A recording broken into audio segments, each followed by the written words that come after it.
ጤና ይስጥልን የከበረ ሰላምታችን በመላው ዓለም ሆናችሁ ዩቲዩብ ቻናላችንን ለምትከታተሉ አድማጮቻችን ሁሉ ይድረስ ብለናል። የተመራረጡ ስፖርታዊ ጥንቅሮችን የምታደምጡበት ዩቲዩብ ቻናላችን ላይ ትገኛላችሁ። ለዚህም ሰዓት ለእናንተ ውድ አድማጮቻችን በርከት ያሉ ስፖርታዊ ጥንቅሮችን መርጠን አሰናድተን ይዘንላችሁ መጥተናል።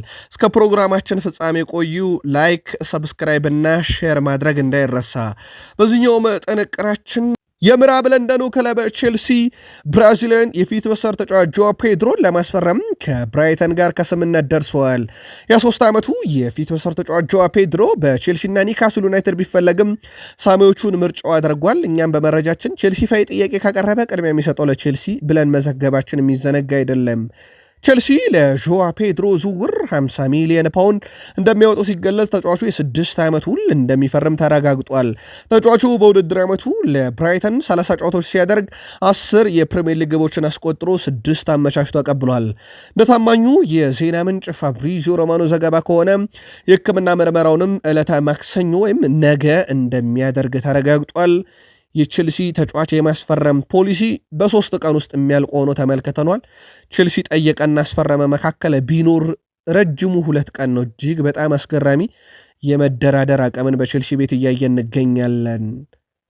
አሁን ላይ የቼልሲ አጥቂ ዝርዝር ውስጥ ፔድሮ፣ ሊያም ዴላፕ፣ ጃክሰን፣ ንኩንኩ፣ ጉዌ፣ ቦሮሃን፣ ፎፋና፣ ዋሽንግተን፣ ፌሊክስ አሁን ደግሞ ሌላ ተጫዋች ተጨምሯል። ፔድሮ በነገራችን ላይ ሁሉም ይቆያሉ ማለት አይደለም። ለአብነት ያክል ፌሊክስ ይሸጣል። እነ ዋሽንግተን 100% እርግጠኛ አይደለም። ንኩንኩ ክለቡን ይለቃል ተብሏል። አርማንድ ቦርሃን ደግሞ 100% ለሽያጭ የቀረበ ተጫዋች ነው። ግን እንዳጠቃላይ አሁን ቡድን ውስጥ ብናይ በርከት ያሉ የፊት መስመር አማራጭ ያለው ቡድን ሆኖ እናገኘዋለን። የማሬስካውን ቡድን ቼልሲ ቡድናችሁ ግን በዚሁ አጋጣሚ ማስፈረም ፖሊሲውን በሀሳብ መስጫ ሳጥናችን ላይ ቼልሲውያን ብታጋሩን ደስ ይለናል።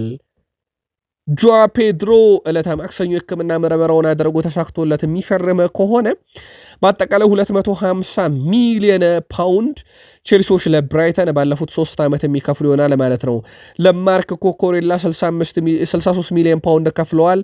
ለሞይሰስ ካይሴዶ 115 ሚሊዮን ፓውንድ፣ ለሮቤርት ሳንቼስ ግብ ጠባቂ 25 ሚሊዮን ፓውንድ፣ አሁን ደግሞ ለጆዋ ፔድሮ 50 ሚሊዮን ፓውንድ በድምሩ ወደ 250 ሚሊዮን ፓውንድ ባለፉት 3 ዓመታት ውስጥ ከብራይተን ተጫዋቾችን ለማስኮብለል እንዳጠቃላይ የተጠቀሙት ነው። በእርግጥ ግራሃም ፖተርንም ከዚሁ ቡድን እንዳመጡ ይታወቃል።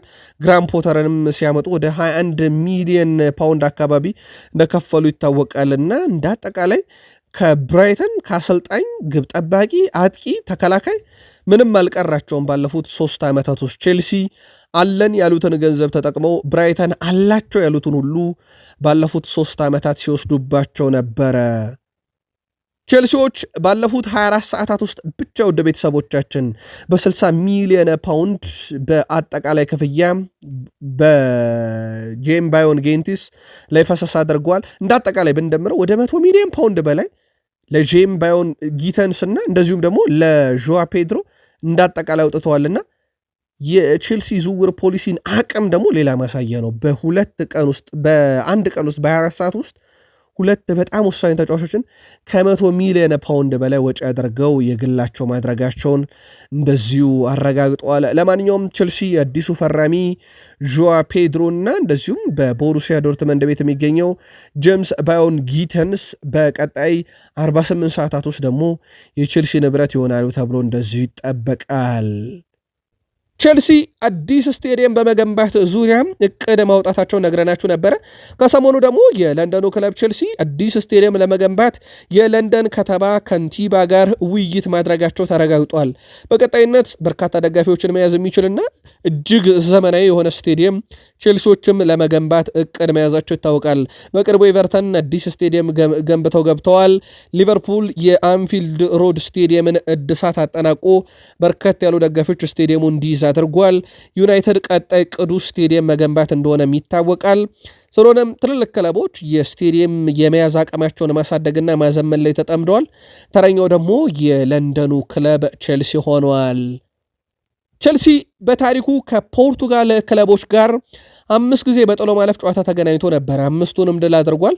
በዚህ ሳምንት ደግሞ በዓለም ክለቦች ዋንጫ ቤኔፊካን 4-1 በጭማሪ ደቂቃ አሸንፈው ወደ ሩብ ፍጻሜ ማለፋቸው ይታወቃል። የፖርቱጋል ክለቦች ቼልሲን በጥሎ ማለፍ ጨዋታ ድል አድርገው አያውቁም። በዚህ ቡድን ውስጥ ግን በርካታ የሚዘመርላቸው ተጫዋቾች እንዳሉ ሆኖ ማሬስካም ግን ቡድናቸው ለቀጣይ ዓመት በጥሩ ሁኔታ እየገነቡ ያሉ ይመስላል። በ3 የዓለም ክለቦች ዋንጫ ጨዋታ 3 ጎሎችን በመጀመሪያው ውድድር ዘመን ደግሞ እንዳጠቃላይ 18 የግብ አስተዋጽኦን ያበርክቷል። ፔድሮ ኔቶ አስደናቂ ጊዜን እያሳለፈ ይገኛል። ተጫዋች በነገራችን ላይ በዓለም ክለቦች ዋንጫም የቼልሲን ያክል ትልቅ የግብ ዕድል የፈጠረ የለም። 18 የግብ ዕድል ፈጥረዋል። በግብ ማስቆጠር ደረጃ ዲማሪያን የውድድሩ ከፍተኛ ግብ አስቆጣሪ 4 ግብ አለው። ያው ቤኔፊካ ስለተሰናበተ በ4 ላይ ይቆማል። ከዛ ቀጥሎ እንደ ፔድሮ ኔቶ ያለ ተጫዋችም 3 ግብ እንዳለው ይታወቃል። በሁለተኛ ደረጃ ካሉ በርከት ያሉ ተጫዋቾች ተርታ እናገኘዋለን። በቀጣይነትም የውድድሩ ከፍተኛ ግብ አስቆጣሪ ለመሆን ብዙ እድል አለው። ቀጣይ ደግሞ የሚገጥሙት ፓልሜራስን እንደሆነ ይታወቃል በሩብ ፍጻሜ ጨዋታ። ለእናንተ ውድ አድማጮቻችን ከሰኞ እስከ ሰኞ የምናቀርብላችሁ ስፖርታዊ ጥንቅር የዛሬው ይሄን ይመስል ነበር። የአሁኑን ስፖርታዊ ጥንቅር ግን እኛ እዚህ ጋር ነው የምናበቀው። በምሽት የስፖርት የመረጃ ክፍለ ጊዜ ዳግም መገናኘት ካሻችሁ ሰብስክራይብ አድርጋችሁ የደውል ምልክቷን መጫን እንዳይረሳ። በሐሳብ መስጫ ሳጥናችን ላይ በምሽት የስፖርት የመረጃ ክፍለ ጊዜ ይካተት ልንሰማው እንሻለን የምትሉት መረጃም ካለ እንደ ሁልጊዜው ልታጋሩን ትችላላችሁ። አካተን እንመጣለን።